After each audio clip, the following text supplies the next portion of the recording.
Faced with the prospect of a cap on U.S. carbon emissions, the leaders of many energy companies are, of course, calling for legislation to cut carbon emissions. The CEO of Exxon Mobil is among those, but unlike the leaders involved with the U.S. Climate Action Partnership, Rex Tillerson says cap and trade is simply not the right system. Clean Sky's Lee Patrick Sullivan this morning is reporting on Tillerson's discussions last night at the Economic Club of Washington.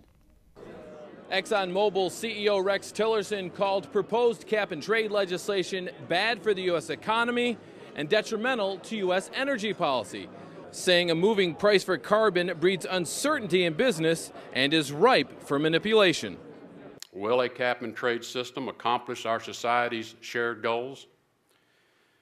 Unfortunately, experience indicates that a cap-and-trade system will result in volatile prices for emissions allowances. And this volatility will carry a heavy cost for both the economy and the environment.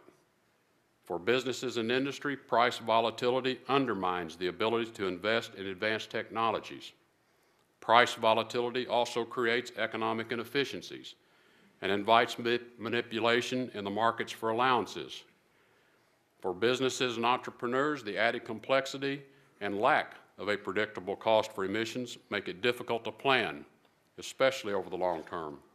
Instead, Tillerson is calling for a straight carbon tax. He said it's supported by economists as the best way to both drive innovation and lower emissions. And for politicians who are gun-shy about passing a new tax, he says he has an idea. These costs and consequences inherent to cap-and-trade schemes have led many policy experts and economists to prefer another course of action to reduce greenhouse gas emissions. That other option is a revenue-neutral carbon tax. I know that's hard for a politician to say, so we've given them a new name.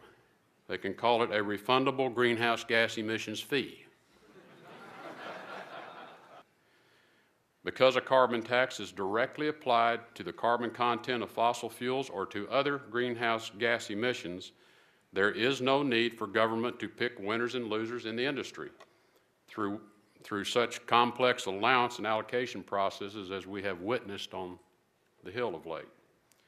Now, Tillerson went on to say that a moving price for carbon can actually be bad for the environment by stifling innovation of alternative fuels, such as biodiesel made from algae, which his company is currently working on.